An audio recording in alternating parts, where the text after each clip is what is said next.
found your scarf in the attic yesterday. It still smelled faintly of your perfume jasmine and something warmer, like sunlight in early spring.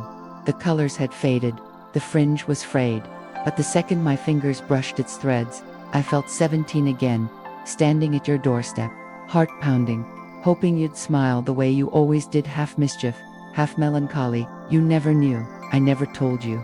Not when we spent those summers by the lake, laughing too loud.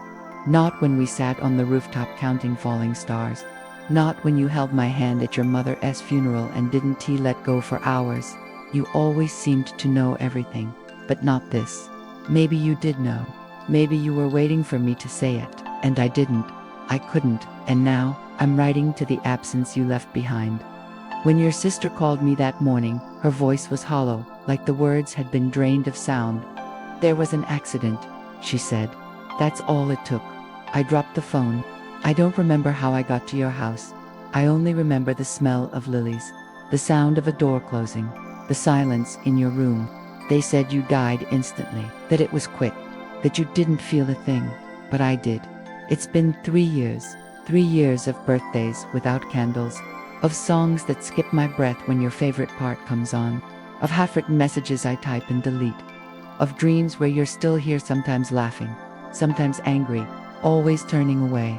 Sometimes I wonder if you'd be angry that I'm still holding on, or if you'd be heartbroken that I never told you what you meant to me. I went back to the lake last summer.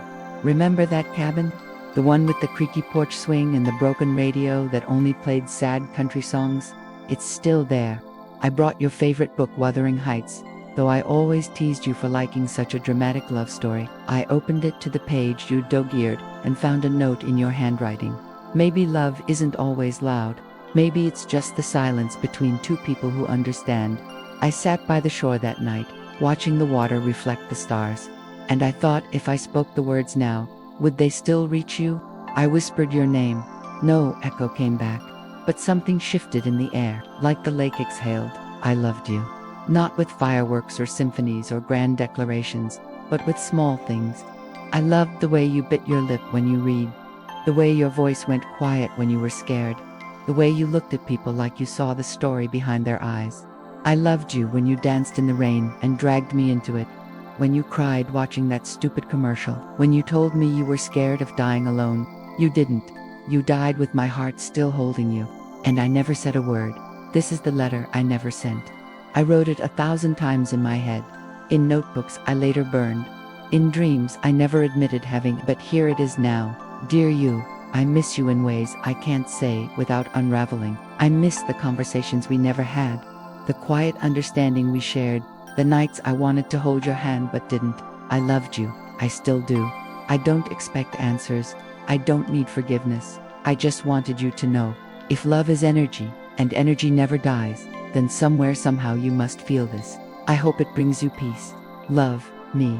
Your chair at the cafe is still there. You always sat by the window, third from the left, where the light hits just right in the afternoon. You used to scribble poems on napkins, then pretend they weren't yours. Just thoughts, you'd say, hiding your smile behind a sip of coffee. I went back last week. The waitress remembered you. She asked how you'd been, and when I didn't answer, she looked down and nodded. I figured, she said quietly. She always seemed like someone who didn't belong here long. It broke something in me, that even strangers saw your fragility. I sat in your seat, ordered your drink, black coffee, 2 sugars, tasted bitterness and memory, and on a napkin, I wrote one of your lines. Some people disappear before they ever leave. Your birthday came and went again. I didn't post anything, didn't write some sentimental caption, just sat with it like I always do, like I'm doing now. Your mom called. We talked for almost an hour. She said she still sets your place at the table, that she sometimes hears footsteps upstairs when she's alone. I didn't tell her. I hear them too. Not in my house, but in my head. In that space right behind thought. Sometimes it's your laugh. Sometimes it's your voice calling my name like you used to when you wanted to show me something dumb and beautiful. There's a part of me that wants to believe you're still around, watching, waiting. But there's another part that knows you're gone, and that I'm still here, clinging to shadows. I read through our old texts. You'd hate that. You always said the past was meant to stay behind, but I couldn't help it. Your last message was nothing special. Just, call me when you can. No rush. I never called. I don't even remember what I was doing that day. Something unimportant. Something not you. There are 33 unsent drafts on my phone with your name in the recipient field. Some are long, some just say I miss you. Others say things like, you would have loved this song. I saw someone today who looked like you. My chest caved in. I wish we had more time. But I never send them. Because you're not there to read them. And because a small part of me still thinks maybe, one day, you will be. 2 nights ago, I found something I forgot existed. A folded piece of notebook paper at the back of the photo album your mom gave me. Your handwriting, slanted, sharp, so unmistakably you. You'd written it on the night before your last trip. The one you never came back from. If anything ever happens to me, promise you'll keep going. Don't shut yourself away. Not from me. Live, even when it hurts.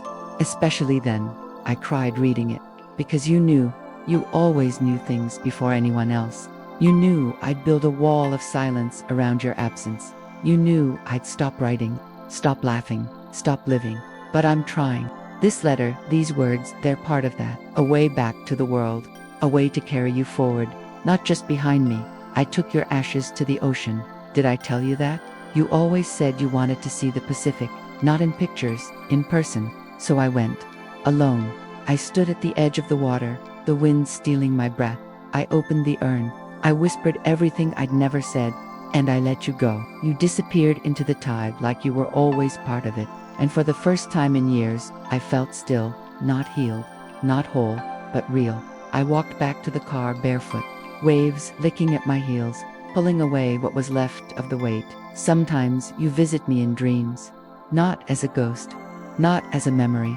Just you. Wearing that red sweater you hated but I loved. Laughing like nothing ever changed. Talking about things we never had time to. In the last dream, we were in that little diner on 3rd Street. You stirred your coffee slowly and asked me, why didn't you ever say it? I didn't answer. Couldn't. You nodded like you understood, but your eyes were sad. And then you stood up, hugged me, and whispered, say it now. I woke up crying, because I knew what you meant. So here it is. Out loud. Finally. I loved you. I love you still. Not in a desperate, clinging way. Not in the way people write about in pop songs. But in the way gravity holds planets in orbit. Quiet. Constant. Unseen. I loved you in the spaces between words. In the silences you never questioned. In the way I always made sure you got home safe, even when we fought. In the way your name was always the first one I typed and the last one I deleted. I said it in my actions. I screamed it in every moment. I didn't walk away, but I should have said it with my voice. I should have let the words live. Now, they echo in an empty room. There's a box under my bed labeled Miss, but it's not miscellaneous. It's all you. Concert tickets, Polaroids, birthday cards you made by hand. A friendship bracelet I pretended I didn't care about but never threw away. A paper crane you folded during class and slipped into my bag. I unfolded it last night. There was a message inside. Maybe in another life. God, you were always writing those tiny tragedies. I put everything back in the box, closed the lid, but I couldn't bring myself to slide it all the way back under. It stayed beside my bed. Just a little longer. If I could talk to you now, this is what I'd say. I'm sorry. I'm sorry for the things I didn't say. For the times I let fear keep me silent.